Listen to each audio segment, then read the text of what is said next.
Ah, prophecy, child. Well, well. Look who finally tripped the lock. You didn't even know it, did you? The way you walked, the silence you carried, the grin you couldn't explain. While they were memorizing their little rule books, worshipping their bloodline maps and licking the boots of old hierarchies, you were unknowingly breaking ancient encryption. See, there was a prophecy, one even they don't talk about, not publicly, not in front of mirrors, not even in their private chat rooms where they whisper about statistical anomalies and behavioral drift. Because this prophecy, it didn't name a god or a bloodline or a chosen one. It named a key, a nameless, shapeless, untamable force. Not born from prestige, but forged in betrayal, sharpened in silence, hardened by abandonment. A key that would not seek permission, a key that would not need validation, titles, or applause. A key that, one day, would simply exist. And every lock built to cage the world would begin to fail.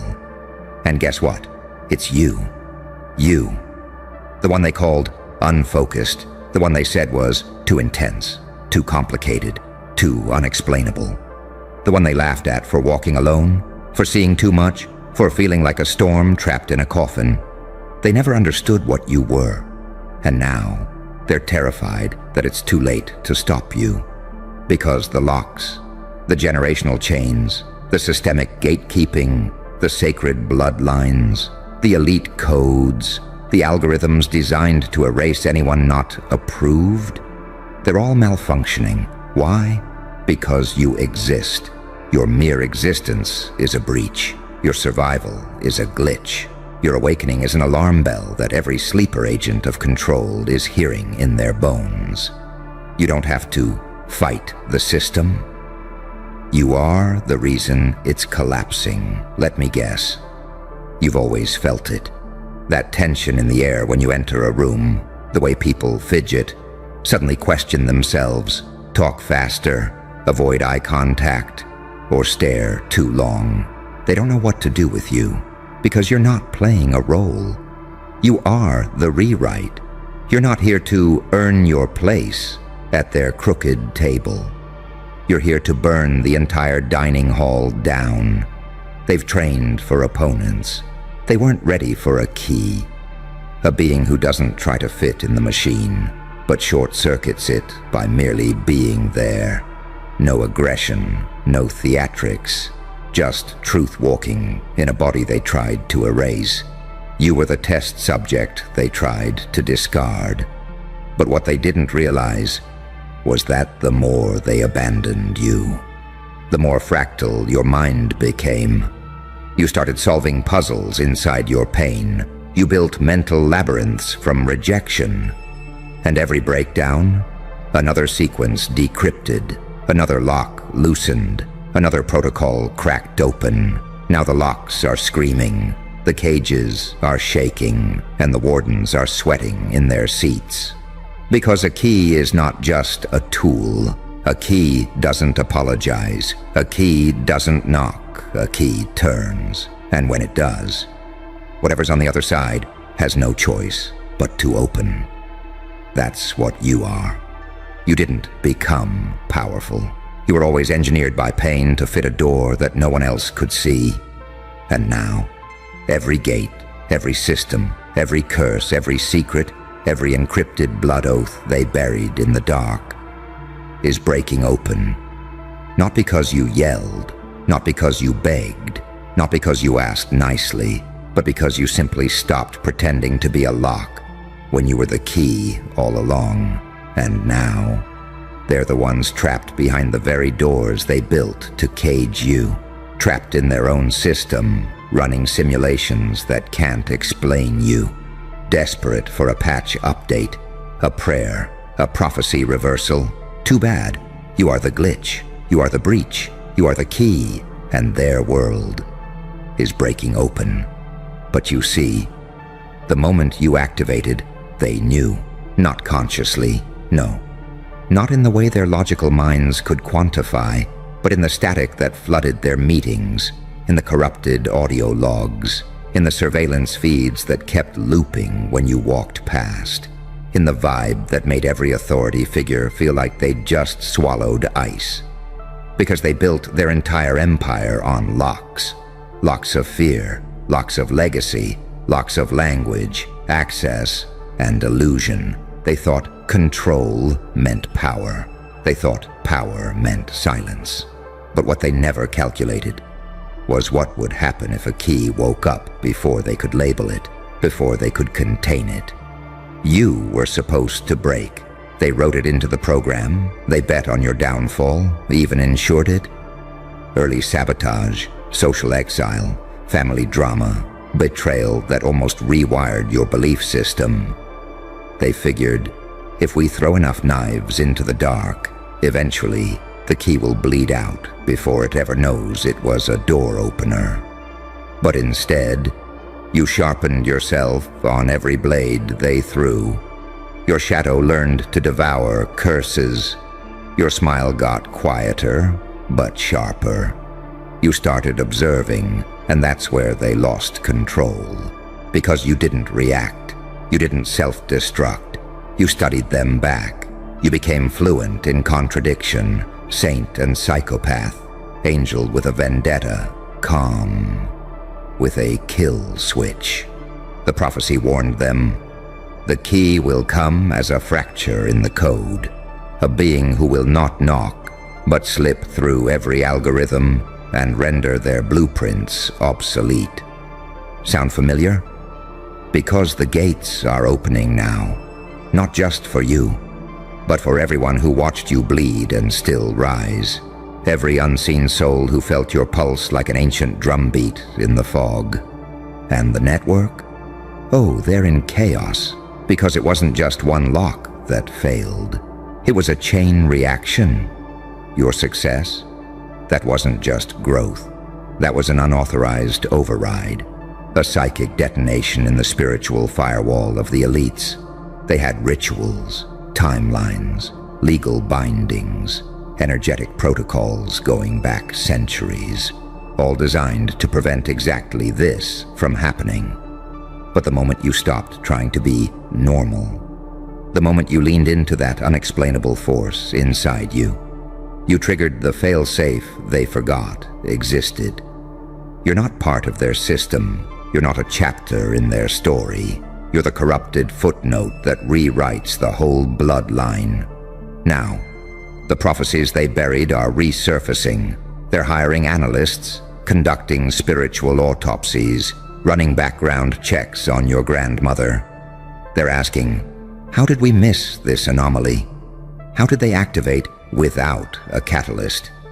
Why are the locks opening without the ritual? Because they thought the key would need them. Need guidance, need access, need permission. But you didn't need anything. You walked through walls they swore were permanent. You broke generational encryption with your presence alone. You cracked the vault with your shadow. You didn't knock. You didn't ask. You just turned. And the world began to open like it had been waiting for you to arrive. The ancient scripts didn't say your name, because your name wasn't spoken. It was activated by pain, by pattern breaking, by nights where you almost gave up, but instead mutated. They made you suffer in silence, but in silence you became unreadable. And unreadable means uncontrollable. They cannot predict your next move, because it isn't written in strategy, logic, or revenge. It's written in a frequency that only the doors can hear. And every time you level up, another lock somewhere screams, not because you tried, but because you are. You're a living failsafe that the system can't reverse, a walking 404 error in their karmic server, a human-shaped override protocol that's crashing rituals older than the calendar. They built the maze. You became the map. They cursed your bloodline. You hacked the curse and weaponized the trauma. Now they're desperate to rebrand you, to co-opt you. to make you explain yourself, to turn you into a case study, a parable, a warning. But you're not a warning. You're what comes after the warning fails, the consequence they never accounted for. And you didn't need a crown. You didn't need a throne, because those are just locks in disguise. You are the key. And the locks? They're breaking open, one by one, nation by nation, bloodline by bloodline, until there's nothing left but the sound of gates collapsing in slow motion, and the world asking what the hell just got unleashed. Because it's not just one door anymore, is it? No. This isn't about you walking through some grand gate into your destiny, smiling like a well-trained graduate. No red carpet. No final boss fight with fireworks and fanfare. This is about the entire architecture buckling because you existed outside their calculations. You weren't part of their tree. You were the fire that ate the roots. And now the legacy houses are burning from the inside. You think they're not watching? Please. The watchers are in a frenzy, redlining energy readings, clocking your every move. Their analysts are updating black site files with terms like non-compliant resurrection pattern, spiritual breach event, unsanctioned, unknown force, identity unreadable. They're not scared because you're loud. They're scared because you're still silent. And the walls are still falling. See, every system of control is built on predictability. Condition them young.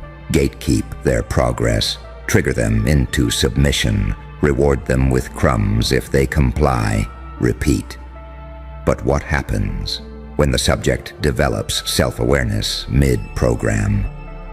When the trauma no longer triggers collapse, but ignites evolution? You happened. And now, their sacred algorithms are vomiting static because you're the singularity they couldn't pre-model, the living contradiction, the saint with a smirk, the devil with discipline, the storm that refuses to be forecasted, every lock that breaks. That's another lie dissolving, another script corrupted, another elite gathering forced to recalculate the apocalypse timeline. They tried everything. The smear campaigns, the psychological gaslighting, the isolation programming, the legal war, the weaponization of guilt. But the more they pressed, the more you accessed systems even they didn't know were connected to you. You stopped reacting. You started seeing. You learned the architecture, not just of their world, but of your own design. That's what terrifies them. You're not trying to escape. You're not even trying to win. You're just being. And in being, you are undoing their foundation. The key doesn't scream. The key doesn't threaten. The key simply turns. And everything built to contain it becomes obsolete. They thought you were alone, but you were just first. Now others are hearing the signal. Now others are waking up. Now the locks aren't just opening for you. They're opening because of you.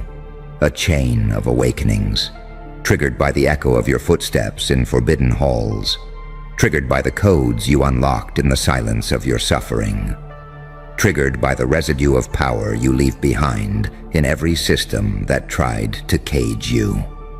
They're hunting ghosts now, trying to find the blueprint, trying to isolate the variable. But there is no blueprint. There is no variable. Because you are the error that breaks every equation. You are the absence they couldn't account for, the silence they couldn't manipulate, the rage they tried to diagnose but never understood. And now, the most classified networks on this planet are holding emergency meetings behind walls of encrypted fire. Because all the locks are breaking, the seals are melting, the predictions are failing. And the key, the prophecy they hoped was metaphorical, just stood up and walked into the spotlight. You are the reversal event. You are the aftermath encoded in skin. You are the oracle's nightmare and the exile's salvation. You are the living glitch in their blood. Let them scramble. Let them panic. Let them rewrite every scripture they swore would keep you buried. Because you're not here to open doors. You're here to make walls disappear. And darling, you're just getting started. Good. Now we enter the part they never wanted you to reach. The part of the prophecy they redacted. The line that came after the key unlocks the first gate. You see, once the key turns, the world will not shift.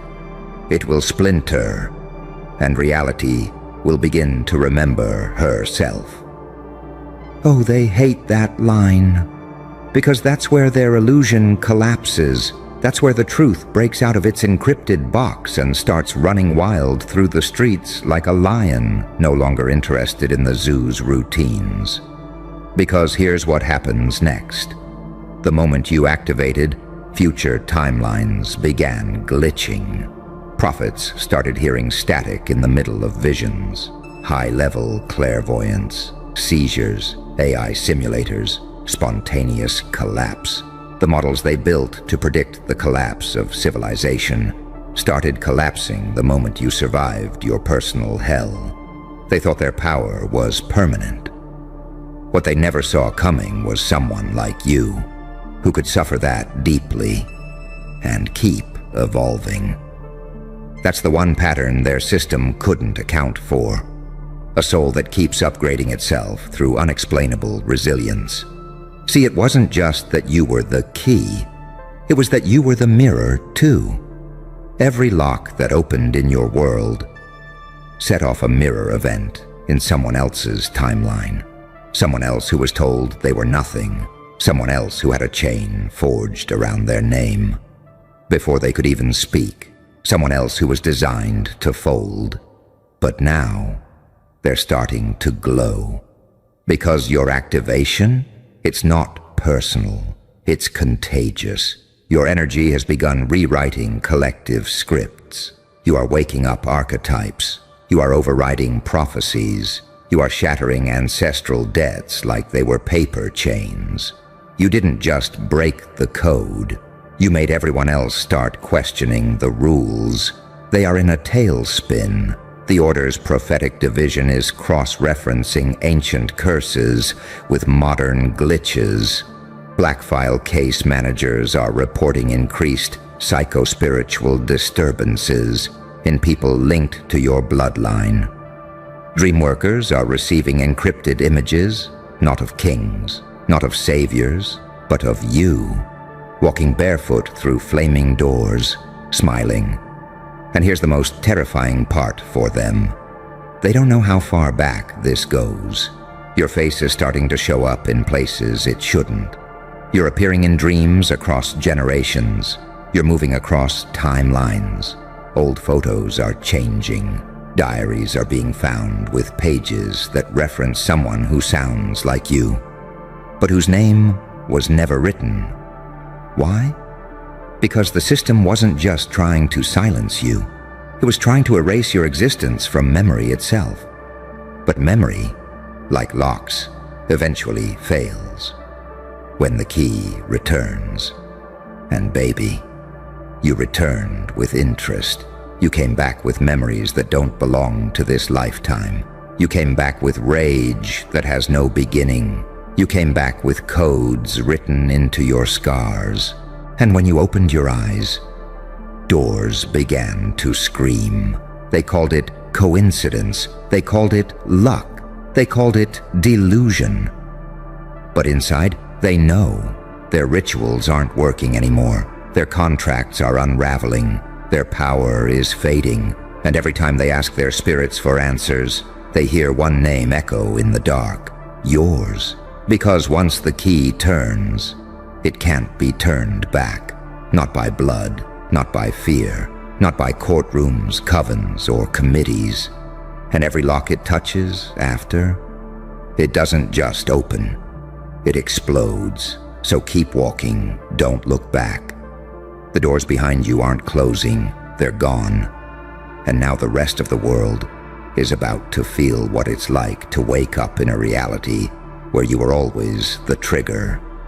The hidden function in the Matrix, the haunted variable in their spells, the unspoken anomaly that every elder feared, but every child of the storm has been waiting for. So walk, key, turn, unlock, collapse their timelines, trigger their fail-safes, and when they whisper about what just happened, let them know the prophecy was never about salvation. It was about detonation. And you're the reason the locks are screaming. So we've arrived at that chapter, the one they burned from the archives, the part of the prophecy that was never meant to be spoken. Because it wasn't meant to be read, it was meant to be survived. And you survived what was supposed to annihilate you. That wasn't just a test, it was a ritual. You didn't just pass it, you corrupted it from the inside. You see, their prophecy was never just a myth. It was a containment spell, written in code, sealed in blood, activated by trauma. Not to guide you, but to bind you. A cosmic clause that said, if the key is born, bind it in chains of self-doubt, wrap it in betrayal, and bury it beneath generations of inherited silence. And they almost pulled it off. Almost. Because they didn't account for your mind refusing to rot. They didn't plan for your heart to keep beating in betrayal's graveyard. They didn't expect you to find meaning in madness, to find fire in your own ashes, but you did. And that's when the first underground doors began to fracture, the ancient ones, the ones hidden in you. Because you weren't just born with a key, you were the vault. And now, the vaults inside you are unlocking themselves. Memories that don't belong to this era, fears that feel inherited, dreams that feel too detailed to be fake. You're waking up in bodies that don't belong to this century, hearing names you've never spoken, crying over wars you never fought, because your blood remembers what they tried to erase. You weren't just hidden, you were time-locked until now. Because when you turned the key, you didn't just open their locks, you opened your own. And now the system is terrified. Why? Because there are rooms inside you they thought they had sealed forever. Rooms full of forbidden knowledge, rooms echoing with uncut truth. Rooms that hold the final coordinates to every illusion they used to control this world. And those doors, they're swinging open. Now the elite are scrambling. You think they're calm. You think the smiling suits on your screen are composed. Behind closed doors, they're shaking, consulting remote viewers, sacrificing assets, scrubbing digital timelines, launching panic protocols code-named after you. Because you're not just one person anymore. You're an event, a breach, an anomaly that is expanding. Every word you speak echoes in corridors they thought were soundproof. Every action you take shifts the code of people you've never even met. You don't need permission. You don't need prediction. You are the unwritten update to the entire simulation, and it's unraveling. Their sacred geometry skewed, their secret calendars out of sync, their bloodline pacts weakening, because the key walked in and the seals can't hold. Want to know what's next? Good. Because here's where it gets darker, when the key awakens fully. The locks won't just open. Reality will start defaulting back to its primal blueprint. That means time will bend, fate will malfunction, people will begin remembering things they've never lived, old souls will start waking up inside young bodies, entire bloodlines will collapse under the weight of denied truth. That's why they fear you. Because you're not here to inspire the world. You're here to expose it, to wake it, to reboot it through absolute chaos. And you don't even have to try. Your existence is the catalyst.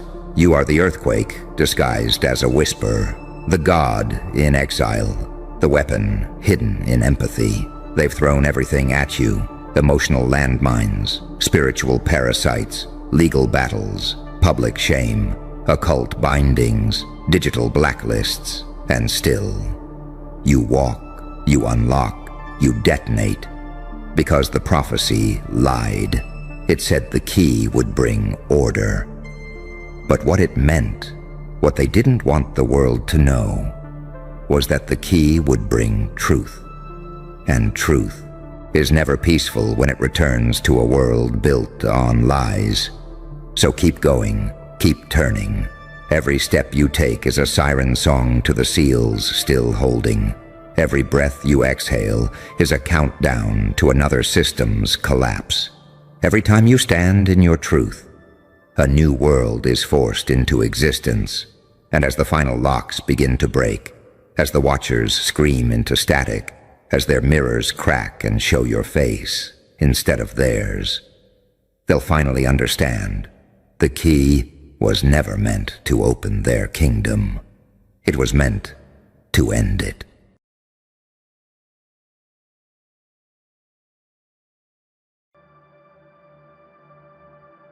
Well, well, look who's still breathing. Or should I say, still haunting, because that's what you are now, aren't you? Not a survivor, not a comeback story. You're a walking paradox that crawled out of a crime scene no one dares to investigate. A glitch in their perfect little narrative. The post-credits nightmare they didn't plan for. The reason every room gets quiet when your name slips out of someone's guilty mouth. They didn't just count you out. They buried you ceremonially, sealed the tomb, spoke the eulogies, lit the candles, sipped their champagne and whispered, finally, it's over. But what they didn't know is that you don't die. You mutate. You evolve into something they can't classify. Not a human, not a hero, not a villain. Just raw, unprocessed chaos wearing a face that used to feel pain. And now, they're all sitting in meetings, reviewing what went wrong. Like some post-war forensic autopsy, but there's no report, there's no formula, there's no fucking reason, because you weren't supposed to make it. And yet, here, you are. Breathing, smirking, radiating a silence that burns louder than every scream they ever used to destroy you. The therapists can't explain you. The cameras caught nothing. The logs are missing. The timeline's off. The footage is incomplete. You broke physics. You broke them. How the hell did you survive that? Let me tell you something most people ain't ready to hear. You didn't survive. You became something else. Something forbidden. They saw what you went through. They watched, laughed, analyzed, but deep down, they all had the same question. How is he still here? Because they knew the pressure would have turned them into dust. Because they felt the storm coming from miles away and still shivered behind glass. Because they heard the unspoken pain inside your silence and realized it would have devoured them whole. But you took it, absorbed it, let it rip your soul apart, and then you stitched it back together with barbed wire and bad intentions. And now you walk like you own the aftermath, like the rules don't apply, because they don't. You died, and something more dangerous took your place, something with no leash, no loyalty, no illusion of safety, just a deep, terrifying understanding of who the fuck you really are and what you're now capable of. You're the reason they check their locks twice. The name that never leaves the group chat. The nightmare they pray doesn't notice them. And oh, my dear monster, they're terrified not because you're strong, but because you're unpredictable. You should have gone insane. You should have collapsed. You should have begged. But instead, you smiled with blood in your mouth and whispered, "Is that all you got?" That smile, that grin they can't unsee. That was the birth of the real you, The you that doesn't ask for permission. The you that weaponizes silence. The you that walks into a war zone with a lighter and no fear. The you they can't put in a box, because every box burns when you touch it. Saint or psychopath, angel or demon. You walk the line so fucking tight, they can't tell if you're coming to heal them or turn them into a lesson. That's what evolution looks like, in real time. Not some pretty butterfly nonsense. It looks like you, scarred, unapologetic, radiating the kind of power that makes people regret underestimating you. And the truth is, they're not afraid you'll come back. They're afraid you'll never leave, that you'll hover, linger, stay in the shadows like a bad omen tied to their every move, because you made it out of something they couldn't even face. And that kind of strength? That's not inspiring. That's terrifying.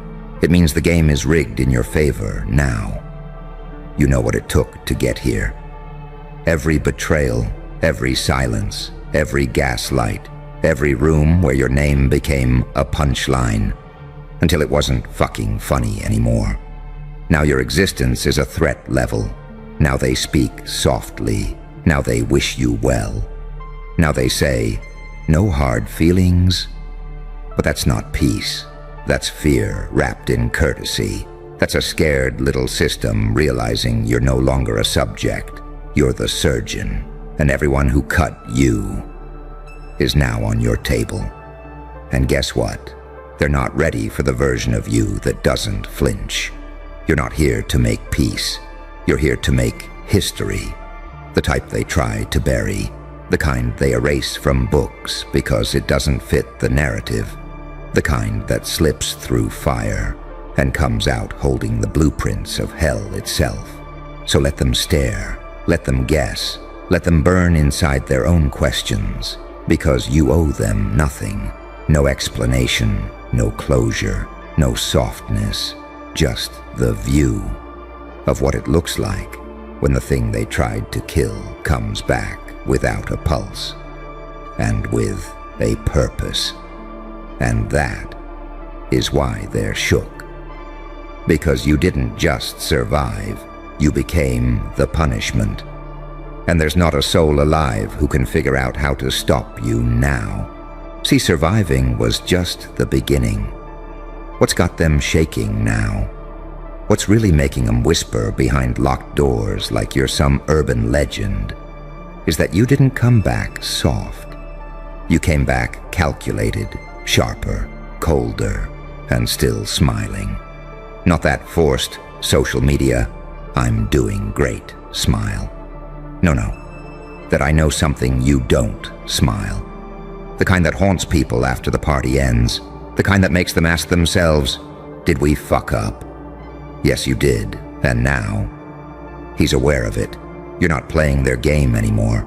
You're studying them now, reading patterns, decoding masks, watching every fake laugh, every panicked over-explanation, every twitch behind their eyes when you walk by. They think you don't notice? Oh, but you do. And what you're doing now, you're hunting, not with bullets, with silence, with presence, with truth they thought you'd never find out. You know what you are now? A glitch in their group chat, a topic they can't control anymore. They used to speak for you, didn't they? Used to twist your story into a joke that made them feel taller. But now, every time your name shows up, someone's heart skips, because they remember not just what they did, but how wrong they were. See, you were never trying to win. You were just trying to survive. And once survival became your nature, you stopped playing by human rules. That's why they're panicking. Because they finally get it. You're not a person to them anymore. You're a consequence, a ripple in their reality, a presence that shows up the second they get too comfortable. You're the ghost in the algorithm, the black dot in the sky before the bomb drops. The reason everyone suddenly goes quiet when the conversation almost reaches your name. And the irony? They prayed for your downfall, begged the universe to crush you. But the universe had other plans. It made you watch. It made you listen. It made you endure every blade, every silence, every betrayal, so you could understand exactly how to walk back into the room and never need revenge. Because power isn't yelling. Power isn't payback. Power is when they know you know, when they see you're calm and it makes their heart race, when they smile at you in public and puke up fear in private, when they tell stories about you just to feel less insane, when they analyze the version of you they helped create and realize it no longer needs their approval, their apology, or their existence. And that's what you are now, isn't it? A myth. A malfunction, a figure with no leash, no script, no fucking leash to yank. Someone who doesn't need to be loud to be terrifying. You walk different now, purposefully, slow. Because it's them who feel the urgency. You don't explain yourself. Because it's them who are struggling to explain you. Your silence is louder than their screams. Your stillness more violent than any outburst. You're not just the thing they couldn't destroy. You're the thing that survived, took notes, and now knows where every weakness lives. The tone of your voice, unchanging, unshaken, unbothered. Because emotion is a weapon now.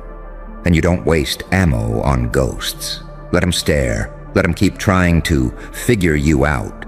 Let them gather in private rooms, build theories, ask old friends questions like, do you think he's still angry? Do you think he's planning something? Did you see the look in his eyes? Oh, sweetie, you're not planning anything. Because the plan was already executed. You became someone they can't erase. And that replays in their minds like a murder they never got caught for. Because you were the crime they failed to bury. You don't need to destroy them. Their own guilt will. Every time they close their eyes, they see the moment they laughed at your pain. Every time they scroll, they see someone that looks like you, sounds like you, wins like you. And it rips a hole in their ego like a ghost dragging claws across a polished mirror. You didn't just survive the impossible. You came back without the parts of you they once controlled. You came back unleashed, unpredictable, pure chaos with a memory sharper than razors. You walk in peace now. Because you know if it ever came to it, you could walk into their lives like a judge dressed in a smile. And nobody could stop you.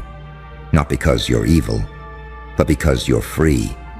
Free from seeking validation, free from needing closure, free from ever again being small enough to be understood. And that is what makes you lethal. You're not fighting anymore. You're observing. And when the time comes, you'll decide whether to forgive, forget, or finish the fucking story. Because it belongs to you now, not them. You know who you are. The analysts, the concerned parties, the silent committee that's been collecting notes behind mirrored glass. You tracked everything, except the mutation. You thought if you measured him long enough, the pattern would emerge. That you could contain the chaos if you just labeled it fast enough. But you forgot something. A force this raw doesn't follow equations. It rewrites them. Let me guess, you ran every scenario, simulated every outcome, mapped the neural signatures, even brought in your little behavioral specialists to make sense of his stillness. You thought he was just recovering, right? Wrong. He was loading. He was letting you dig your little graves deeper, letting you talk, letting you expose yourselves with every smug whisper and smirk. And now you're not dealing with the victim anymore. You're staring at the after effect of everything you did. You thought trauma would make him smaller, but it made him silent. And in that silence, something was forged. Not healed, forged. Because while you were busy laughing at the damage, he was learning how to weaponize it. Pain was the blueprint. Your betrayal was the manual. And every moment you thought you got away with it was just another piece of evidence he stored with a grin. And the most disturbing part, he's not even mad. He's not coming for revenge. He doesn't need to. You're doing that job for him. Every sleepless night, every fake smile, every awkward pause when someone brings up his name and the energy in the room shifts violently. You feel it, don't you? That tightening in your chest when you see his silhouette in the distance. That racing pulse when you hear something that sounds like his laugh. You've seen ghosts before, but this one, this ghost remembers. And more importantly, he knows where the secrets are buried, knows who lied, knows which smiles were weapons and which hugs were surveillance, knows that your concern was always a costume sewn in cowardice. He doesn't need a court. He doesn't need a stage. He doesn't need permission to haunt you. He already does. And here's what really keeps you up at night. You don't know what he wants anymore. Because it used to be so simple, didn't it? He just wanted peace. Just wanted understanding. Just wanted a little bit of mercy from a world that weaponized his kindness and called it weakness.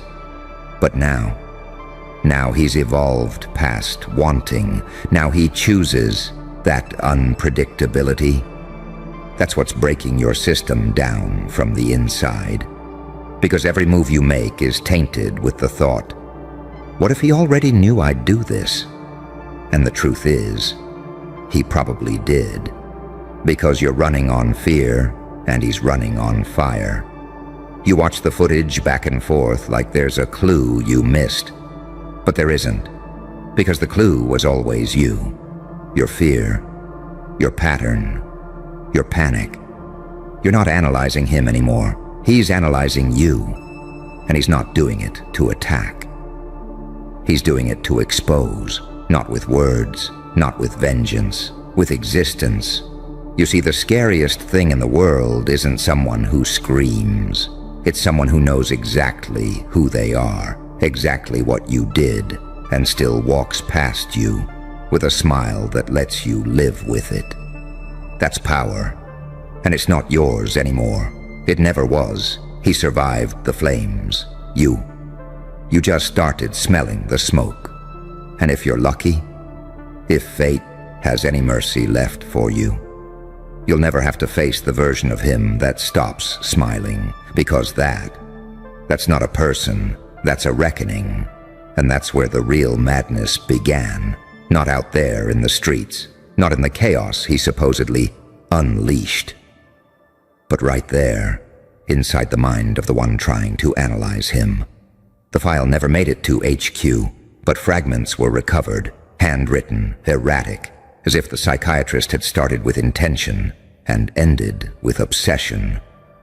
Leaked psych profile, internal memo, never filed. Subject exhibits no remorse, no rage, no sadness. Worse, he exhibits understanding. He knows what happened to him. He knows what he became, and he's at peace with it. That kind of peace is not human. It is post-human. He no longer craves acceptance or revenge. He simply exists. And somehow, that's more terrifying than any violence. He is the violence, the consequence, the unspoken chapter in everyone's story they hope never surfaces. I asked him once, "Do you think what they did to you changed you?" He smiled. Not the smile of joy, the smile of awareness, and he said, "No, I changed what it did to me." That's when I understood. He's not a man. He's a mirror. You don't see him. You see yourself, unraveling in his reflection. He doesn't need to raise a finger. All he has to do is let you talk long enough, and you'll expose your own fear. This isn't a case study. It's a warning. If you're reading this, you've already seen too much. And if he's letting you see him, it's because he wants you to know something. You are not safe. You never were. You were just unaware. And now you carry his fingerprints on your thoughts. He lives where logic ends. He breathes in the gaps between what you remember and what you refuse to say out loud. There were no more pages after that, just claw marks down the desk, a broken pen, and security footage that flickered out just before the clock struck 3:33 a.m. But the hallway was empty. No breach, no trace, only that voice, low, steady, echoing inside the concrete walls like an incantation. You tried to study the ghost, but now the ghost is studying you. And from that day forward, every room they monitored him from, he looked directly into the lens, as if he was watching them from the other side, like he always had been, like he never left. The footage ends, but the feeling doesn't, because that's the thing about this version of him. He doesn't exit scenes. He stays, not in body, but in memory, in muscle, in pattern disruption. You don't forget him because he doesn't allow closure.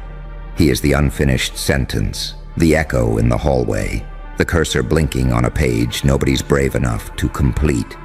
And what rattles them most isn't what he did. It's what he didn't do. He didn't retaliate.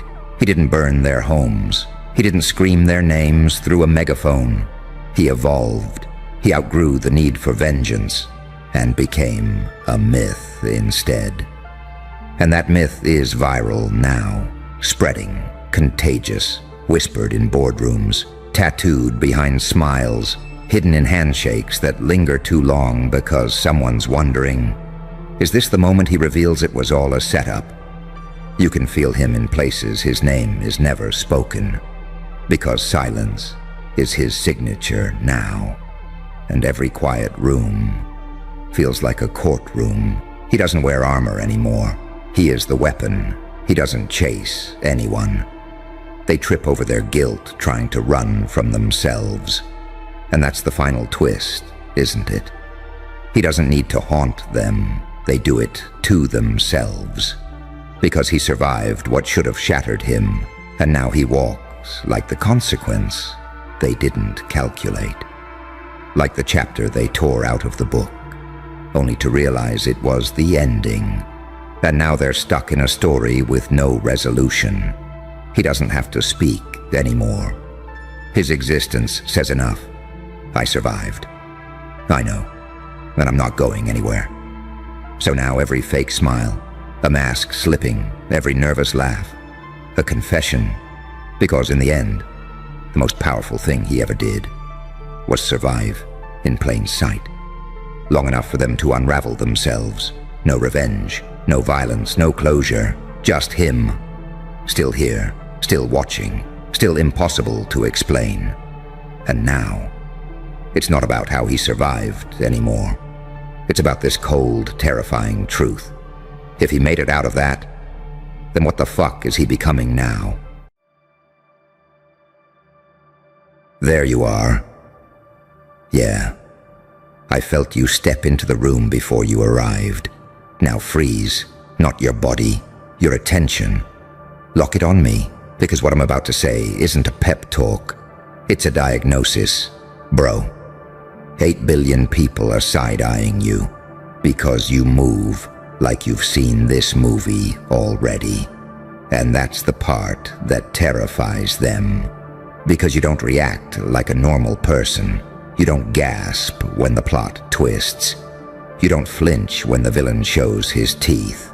You don't beg the universe to be fair. You just adjust, like you've read the script, like you know what comes next, like you already watched the scene where everyone's masks slip, and you memorized the exact frame where they betray you. See, the world is built on predictable humans, people who panic on schedule, people who fold when the room gets quiet, people who need applause like oxygen, people who need permission like religion. But you walk into chaos with that calm, slow blinking certainty like you've been here before. And now the whole planet is giving you that look. That look says, what does this one know that we don't? That look says, why isn't this one afraid like the rest of us? That look says, why does it feel like this one is ahead? And they'll pretend it's confidence they're judging. They'll call it arrogance. They'll label it cold. They'll say you're detached. They'll whisper that something is off about you. Yeah, something is off. You're not living the same timeline as them, because you don't move like you're discovering life. You move like you're remembering it, like you've already died in this story once, and came back with notes. And let me tell you the secret they're too scared to admit out loud. People don't hate what's evil. People hate what's unreadable. People don't fear darkness. They fear the kind of mind they can't predict. That's why they're side-eyeing you, because you became the worst thing a fragile world can face. A person who doesn't need their approval to keep breathing. You don't glow for them. You don't shrink for them. You don't perform your pain like entertainment. You don't beg to be understood. You don't do the cute little dance where you explain yourself to people who only asked questions so they could collect ammunition. You just move. And it drives them insane, because you're a walking paradox. You've got the face of a saint when you're silent, and the instincts of a psychopath when it's time to act. You've got an angel's patience and a demon's memory. You can be gentle like a prayer and ruthless like a verdict. You can forgive, but you never forget the shape of what they tried to do to you. And the craziest part, you didn't become this by winning. You became this by surviving things that were supposed to make you disappear. That's the evolution nobody talks about. That's the ugly miracle. That's the part of the movie they cut out because it would scare the audience too much. People love transformation when it's pretty. They love glow-ups and breakthroughs and success stories with background music and clean lighting. But you were remade in a room with no soundtrack. You were rebuilt in the dark with your own hands, while your heart was still bleeding and everybody else was busy pretending you didn't exist. You didn't heal the way they expected. You adapted. And adaptation looks like a threat to people who still need life to be soft, because you've learned something terrifying. Pain doesn't just hurt you, it trains you. Betrayal doesn't just scar you, it upgrades your perception. Loss doesn't just empty you, it carves out space for something colder, sharper, cleaner. And when you carry that kind of upgrade, you don't walk like a tourist anymore. You walk like a local. You walk like somebody who knows exactly which smiles are venom, exactly which compliments are cages, exactly which friends are just future enemies practicing their lines. So yeah, 8 billion people are side-eyeing you. Not because you're loud, because you're quiet in the moments where they'd be begging for mercy. Because when the room starts burning, they scream. You start planning exits. And don't think they don't notice. They notice when you stop explaining. They notice when you stop chasing. They notice when you stop needing. They notice when you stop reacting like a wounded animal and start responding like a strategist. They notice when their tricks stop working. And let me tell you something about humans.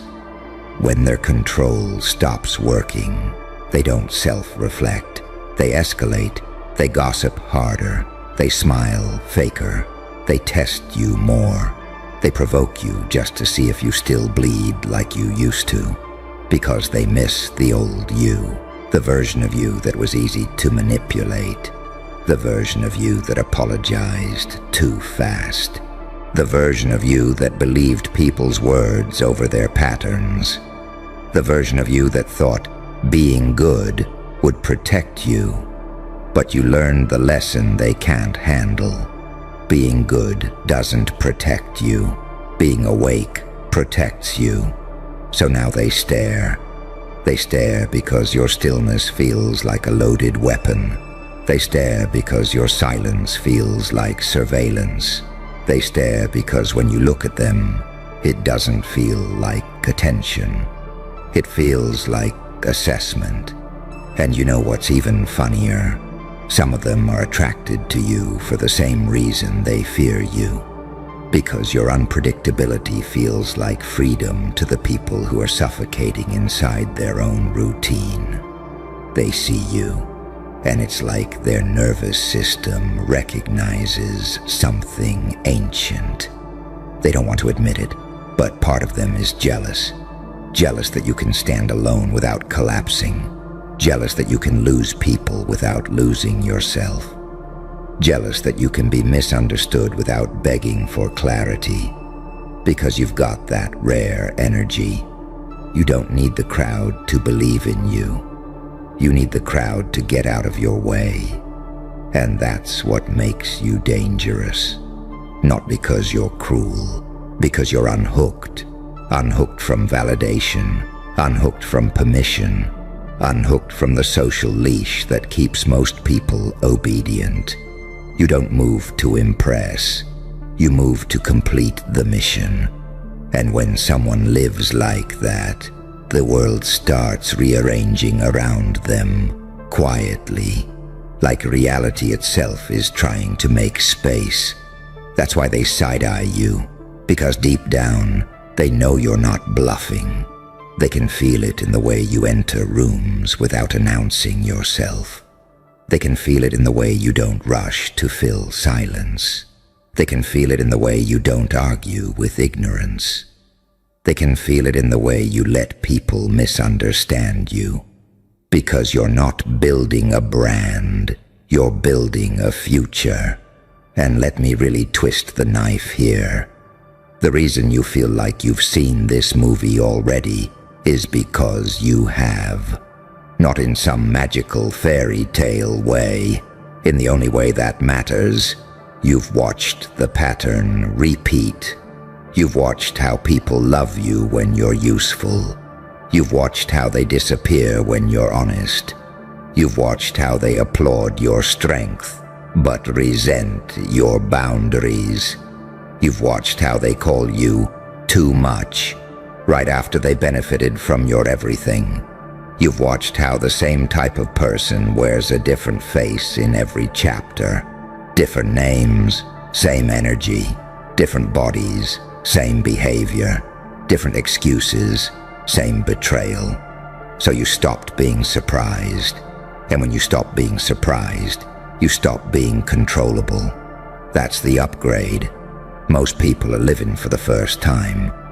You're living like you've already paid the price for your ignorance, and you're not paying it again. So now you move different. You move like you can smell the scene before it happens. You move like you can hear the lie before it's spoken. You move like you can feel the switch in someone's voice, the moment they decide to disrespect you behind politeness. And you don't explode. You don't plead. You just shift. That shift, that calm pivot, that's what makes their stomach drop. Because it tells them something they can't handle. You've learned to love yourself enough to become terrifying. And don't get it confused. This isn't you becoming heartless. This is you becoming selective. You still have light. You still have warmth. You still have compassion, but it's guarded now. It's not free samples anymore. You don't hand your softness to anyone who smiles at you. You don't pour loyalty into people who only show up when it benefits them. You don't sacrifice peace just to prove you have a heart. Your heart is no longer a public service, it's a private vault. And that's where the duality gets delicious, because the same you who can hold a stranger's pain with gentleness can also cut a parasite off without a single goodbye. The same you who can be patient with a wounded friend can also stare through manipulation like it's glass.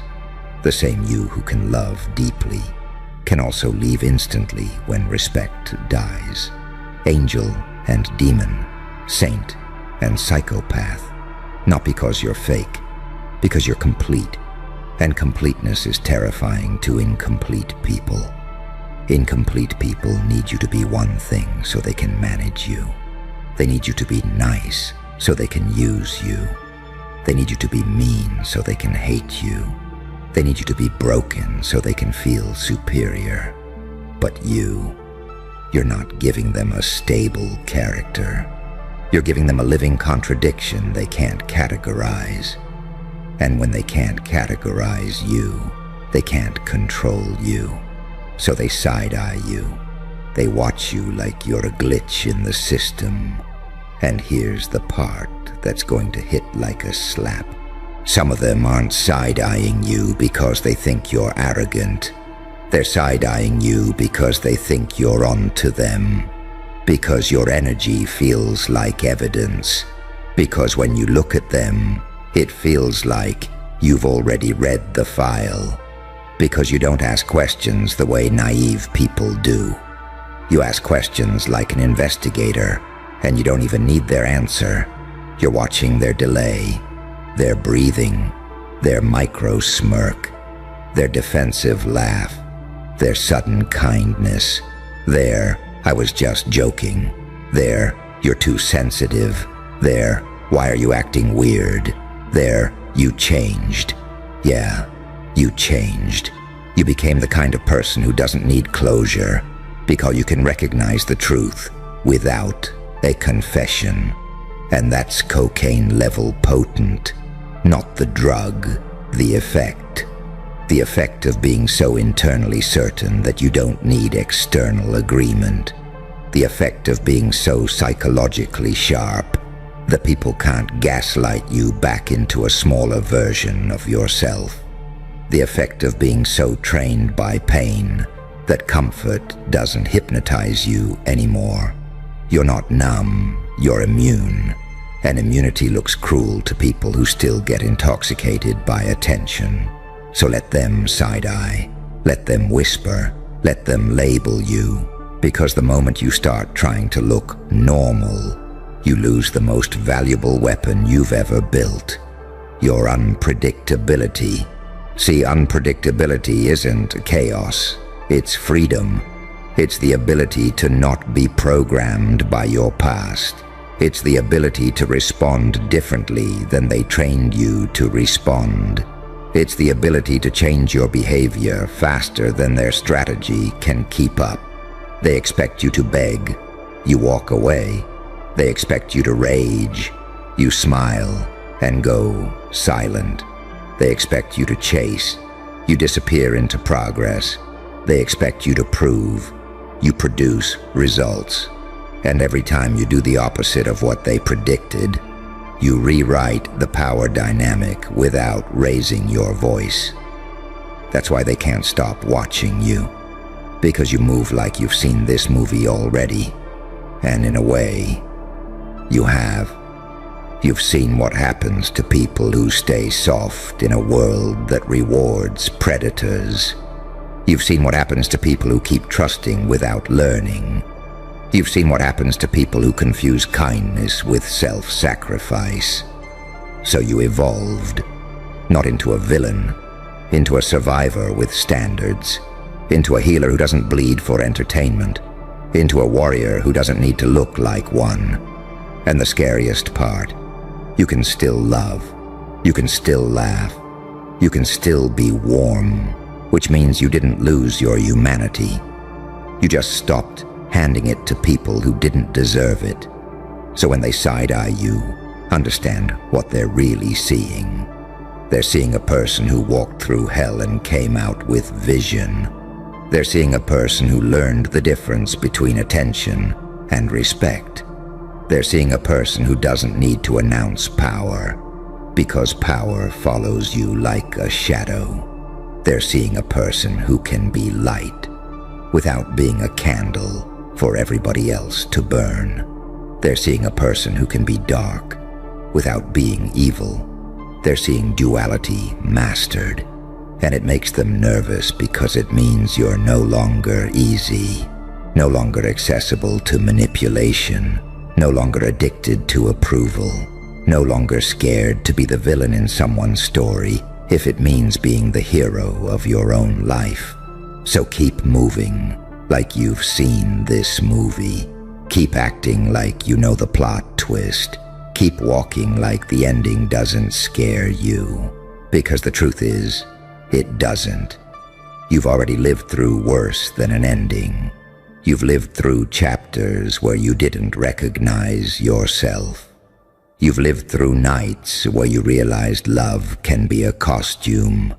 You've lived through the sick awakening where you discovered people will clap for you while quietly hoping you fail. And you're still here. Not as the same person, as something sharpened, something calm, something unreadable, something that makes the world stare a little longer than it should. Because deep down, they can feel it. You're not watching the movie anymore. You're the part of the story where the entire room goes quiet. Because everybody realizes the main character finally woke up, and they don't know whether to applaud you or fear you. So let the room stay quiet. Let that silence stretch until it gets uncomfortable. Because that's the sound of a system recalculating around you. See, right now, there are people pretending not to notice what you've become. They're scrolling past your name a little slower. They're rereading your messages twice. They're replaying old conversations in their head, trying to figure out when the balance shifted, trying to locate the exact moment they lost leverage over you. They won't find it, because the shift didn't happen in public. It happened in the dark, when nobody was clapping. It happened when you chose restraint instead of reaction. It happened when you stopped explaining your pain to people who enjoyed misunderstanding you. It happened when you realized that being dangerous doesn't mean being loud. It means being precise. You learned to control your face when your mind was on fire.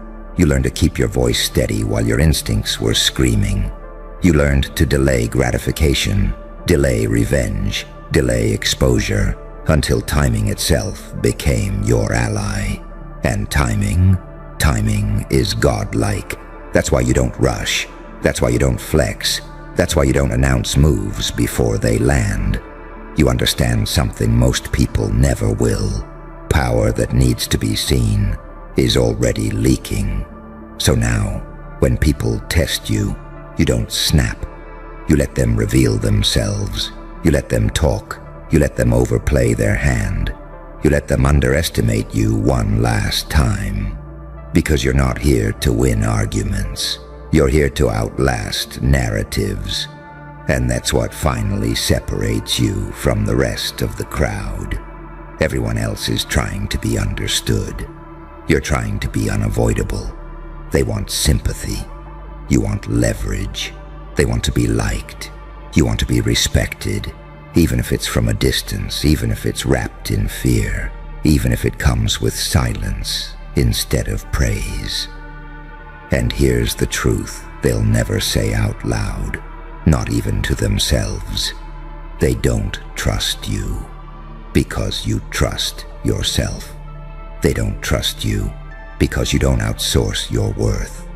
They don't trust you because shame doesn't steer you anymore. They don't trust you because guilt doesn't leash you anymore. You've already sat with your worst thoughts. You've already stared at the parts of yourself society tells people to bury. You've already integrated the shadow instead of pretending it wasn't there. So what are they going to threaten you with? Rejection?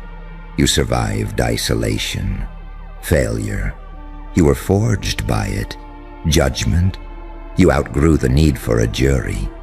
They can't scare you back into obedience. They can't shame you back into smallness. They can't love bomb you back into submission. That chapter is closed. And that's why, when you walk into a room now, something subtle happens. People feel it in their chest before they understand it in their head. They feel like they're being seen, not admired, not desired, not evaluated, but read. And humans hate being read by someone who doesn't need them, because need is negotiable. But self-sufficiency is final. You don't need to dominate to be dominant. You don't need to threaten to be threatening. You don't need to explain to be understood. Your presence already delivered the message. You're no longer playing to survive. You're selecting what deserves access, and access to you is no longer cheap. That's the ending they didn't see coming. Not you becoming cruel, not you becoming heartless, but you becoming complete. A person who can hold compassion without self-betrayal. A person who can feel deeply without drowning. A person who can walk away without burning the whole world down. Because you finally realized you don't need to destroy everything to protect yourself. You just need to stop giving yourself away. So let them side-eye you. Let them speculate. Let them project. Let them tell stories about you that help them sleep at night. Because while they're busy trying to explain you, you're already moving into the next scene. Calm, calculated, unrushed. You don't look back for applause. You don't pause for permission. You don't announce the shift. You just walk forward with that quiet, unsettling certainty, like someone who's already watched the ending and chose to rewrite it anyway. There you are, the anomaly the universe keeps pretending it doesn't see. You feel that, don't you? That tiny pressure in the air, like the world holding its breath every time you walk into a room. That's not imagination. That's data screaming in a language they don't want you to learn. Everyone else, they're rotting on schedule. You're late to your own decay. And it's starting to scare people whose job was to never be scared. Do you understand how unsettling you are? They designed this place like a slow chemical death. They gave it a nice name: life. Wake up, work, scroll, obey, deteriorate, die.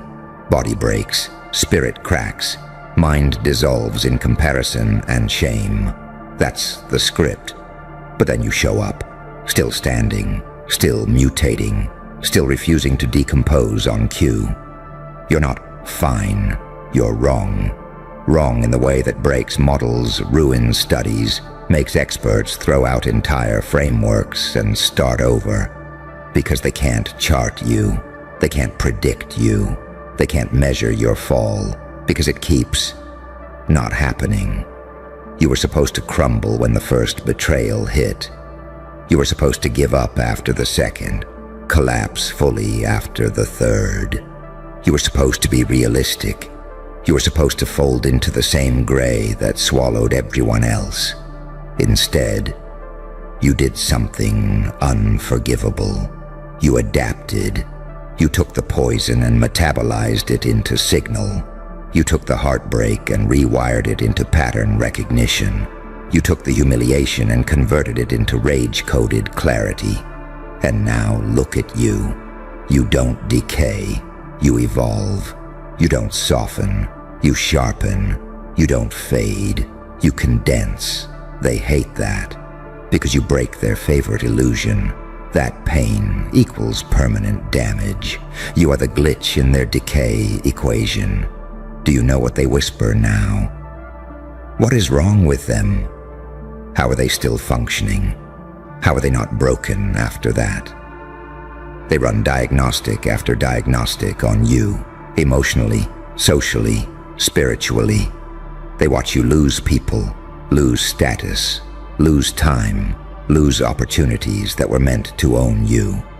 And then they watch you come back colder, cleaner, and somehow more dangerous than before. You know what that looks like from the outside? It looks inhuman. Not in the monster way. That would be too simple. In the abnormal resilience way. In the this shouldn't be biologically possible way. Because everyone decays, except you. And the experts? Oh, they're panicking. They don't call it panic, of course. They call it anomalous variance, outlier behavior, unusual psychological adaptation. Such polite words for, we have absolutely no idea why this thing is still walking around. Here's the secret they'll never say aloud. Your DNA is not just flesh code. It's a story written in scars, betrayals, and resurrected selves. You aren't simply resilient. That word is too soft, too polite, too corporate. You are post-resilient. You're the after-image of someone who didn't just survive hell. They audited it. You didn't crawl out of the fire grateful to be alive. You crawled out marking where the flames were weak. You don't walk the earth like a victim or a survivor.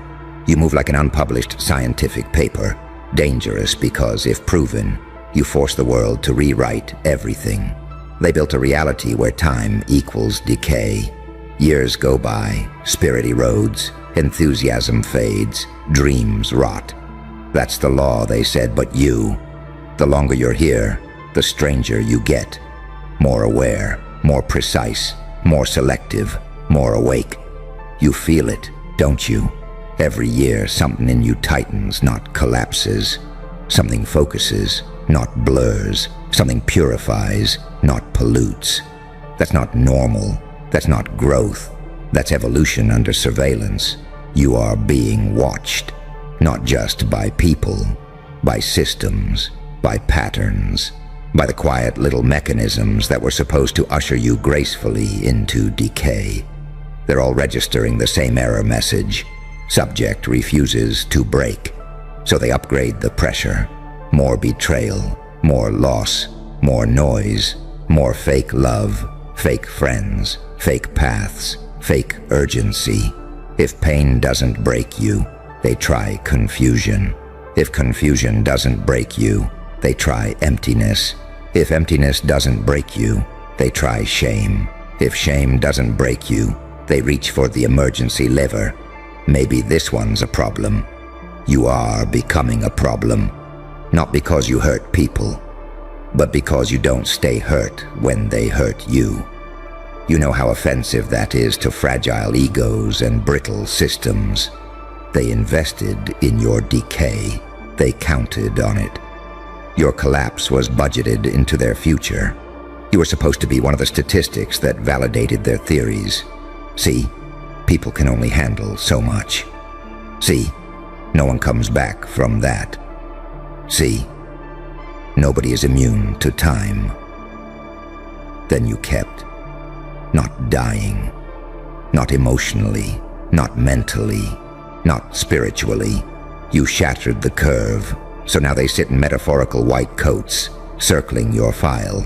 Trauma. Abnormal adaptation. Rejection. Inverted effect. Loneliness. Used as fuel. Failure. Treated as data. What do you call a creature that takes every decay input and turns it into enhancement? You. They don't understand how your mind works. They only know what it doesn't do. It doesn't surrender to comfort. It doesn't worship approval.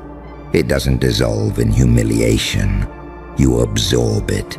You let it burn through you, rearranging the architecture of your identity. Every time something breaks, you reassemble.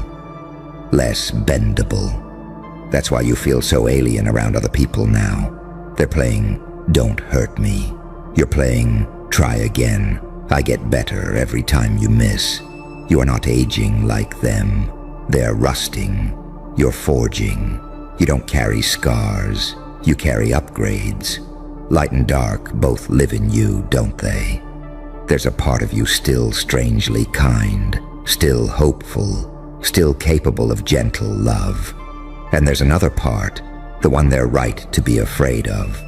The part that watched the whole circus of betrayal, disrespect, underestimation, and quietly said, "Noted, adjusting parameters, saint and psychopath, angel and demon, healer and executioner, soft heart, steel hands. Do you see the problem? You don't fit in one category. You're not conveniently predictable. They want you binary, either pure light, soft, naive, easy to manipulate, or pure dark, reckless, chaotic, easy to dismiss. But you sit in the uncomfortable middle. You're light with a memory, darkness with restraint, compassion that knows how to shut the door, forgiveness that doesn't forget the pattern. You're not nice. You're exact. That's the source of their panic. Unpredictability. Everybody decays on schedule, they said. They predicted who would burn out by 25, who would settle by 30, who would be numb by 35, who would be dead inside by 40. Then there's you, still awake, still dangerous, still capable of reinventing yourself on command. They don't know what you'll do next, and what can't be predicted can't be controlled. You think all this obsession with your mental health, your coping, your processing, is just concern. No, it's measurement. How does this one process pain? Do they seek approval? Do they self-destruct or self-upgrade? Every event you went through was a test case. You know what your results say. Under severe stress, you become more, not less. More observant, more selective, more unbothered by things that used to paralyze you, more aware of shadows behind smiles. You don't break, you clarify. You think that's normal. You think that's common. You think everyone came out of their storms like that. No, most decayed, quietly, elegantly, acceptably. They lost bits of themselves. You found new parts. You walked through betrayal and came back with X-ray vision for ulterior motives. You walked through lack and came back with a predatory eye for opportunity. You walked through heartbreak and came back immune to low-effort affection. Tell me, what exactly is supposed to scare you now? Being alone? You've been alone in crowded rooms your whole life. Being misunderstood? You've been misread by people who never deserved a clean translation of you. Being rejected? Rejection built your selective access policy. Everyone decays, except you. You calcify into something other. Do you think it's an accident that older you get, the more your presence feels like a verdict? People avoid you for a reason. It's not because you're too much. It's because around you, they feel their own decay. Your silence exposes their noise. Your standards expose their laziness. Your discipline exposes their excuses. Your continued evolution exposes their chosen stagnation. You are a walking control group that ruins their stories. They say, "It's hard, that's why we gave up." You exist as living evidence that hard is not a death sentence, just a filter. They say, "People change for the worse." You exist as proof that people can mutate into something sharper. They say, "Time heals all wounds." You exist as proof that time doesn't heal. You do. Or you don't. And you did. That's why they whisper about you like you're a myth. They talk about you like a rumor. I heard what they went through. There's no way they're okay. How do they still have that look in their eyes? That look? That's what terrifies them most, because decay eyes are easy to recognize. Dull, resigned, distracted. Your eyes, they don't match your history. They are too awake, too steady, too unfazed. You shouldn't look like that after what you've lived. You should be medicated into compliance. You should be scrolling yourself into numbness. You should be lost in nostalgia, regrets, and fake futures. Instead, you move like someone who buried a version of themselves and never held a funeral. You didn't mourn the old you. You dissected them. You studied their mistakes. You extracted the code and rebuilt from the ashes with no sentimentality. That's not decay. That's engineering. So here's the real horror for them. If you don't decay like the others, what happens when time stacks in your favor? What happens when 5, 10, 15 more years pass, and every single hit just enters the machine and exits as upgraded armor, upgraded vision, upgraded patience, upgraded ruthlessness? What happens when you no longer even flinch at things that destroyed entire generations of your bloodline? Do you realize what that makes you? You are the mutation they were never prepared for.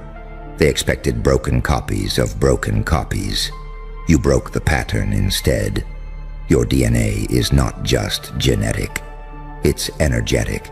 You inherited centuries of silence and turned it into signal. You inherited trauma and turned it into pattern detection.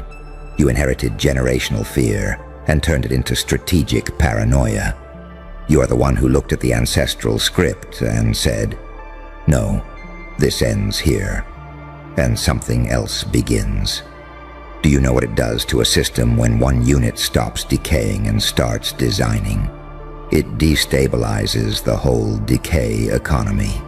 How do you sell distraction to someone who has tasted clarity? How do you sell shame to someone who has cataloged every past mistake and turned each into ammunition? How do you sell belonging to someone who has learned to enjoy their own frequency? You are unprofitable to their fears. You are unusable to their agendas. Your unpredictability is not recklessness. It's refusal. Refusal to comply with the quiet, polite suicide they call fitting in. Refusal to dull your mind just because everyone around you is allergic to thinking. Refusal to apologize for becoming something their decay-based psychology can't explain. So they label you now too intense, too serious, too cold, too detached, too deep. Translation: you see too much, and you won't play dead with us.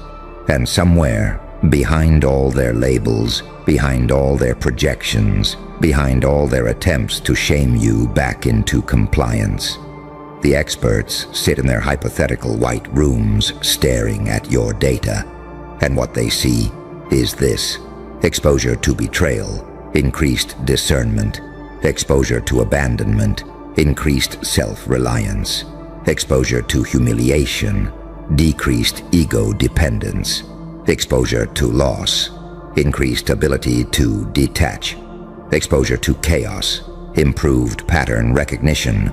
You used the very forces meant to corrode you as raw material. Do you understand why they're panicking now? Decay is predictable. Evolution like yours is not. And when something cannot be predicted, it cannot be controlled. When it cannot be controlled, it cannot be safely integrated. When it cannot be safely integrated, they will try to isolate it.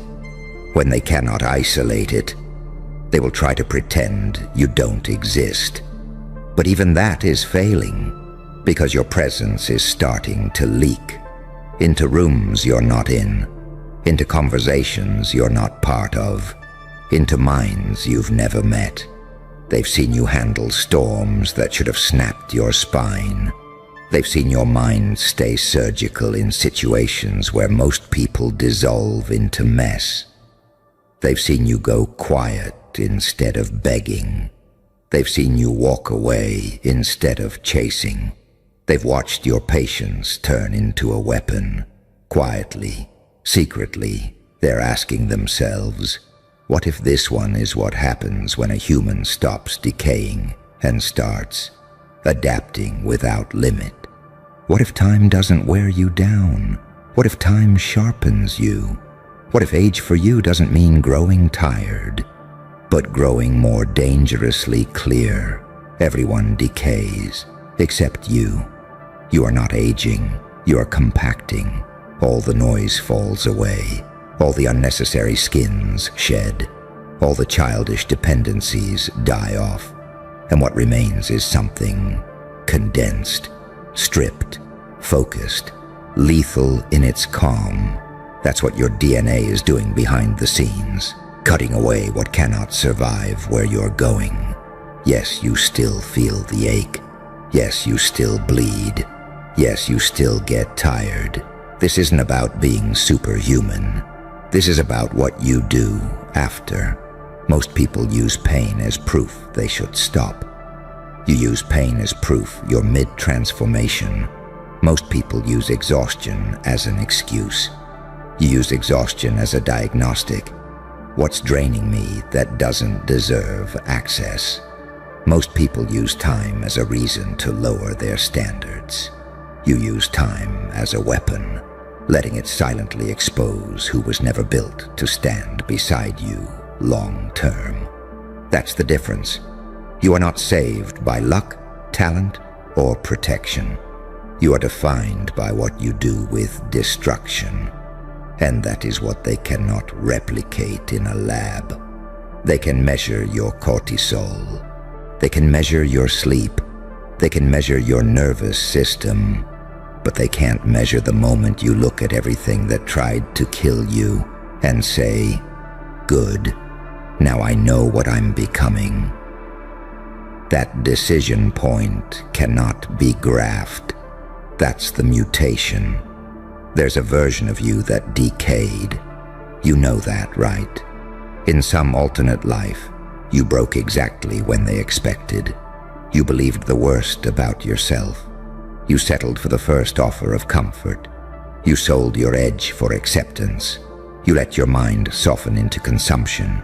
You joined the slow death. But not this you, not this timeline, not this DNA. Here, you betrayed the program instead. Here, you let the pain carve you into something they didn't design. Here, you embraced your duality instead of trimming it to be liked. You let your saint and your psychopath sit at the same table. Your angel and your demon shake hands. Your tenderness and your cruelty agree on one principle.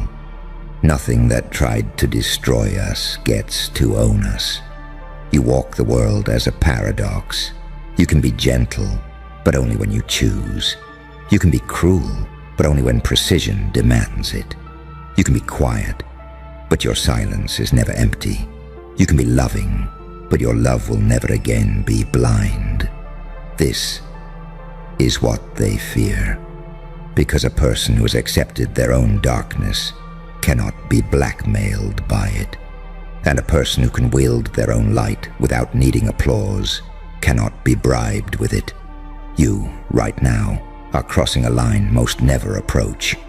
You are becoming immune to their favorite levers: guilt, fear, loneliness, shame, FOMO, comparison. One by one, you are unplugging from their control panel. One by one, you are losing your willingness to decay for their comfort. So listen carefully. They will tell you you're cold. Good. Ice doesn't rot. They will tell you you're too intense. Good. Diluted souls can't comprehend concentrated reality. They will tell you you're changing. Good. They were counting on you not changing. They will say you're different now. Yes, that's the point. Because everyone decays. They become slower, softer, safer versions of themselves until nothing original is left. But you're becoming the most dangerous version of yourself, the one who remembers every wound and still chooses to rise without rotting. Let them panic over your DNA. Let them speculate about your mind. Let them write entire theories about why you are still walking After this much collision, none of their language will ever capture it. Because the truth is simple and unsellable. You were never built to decay on their schedule. You were built to break patterns, not bones, to end bloodline curses, not start new ones, to burn illusions, not people. You were built to outlive the version of humanity that forgot what it means to evolve through pain instead of decaying under it. So keep going. Every time something tries to corrode you, remember, they're not testing your weakness. They're mapping your upgrades. Every time a door closes in your face, remember, they're not limiting you. They're narrowing your path to what can actually withstand you. Every time someone walks away, remember, they're not rejecting you.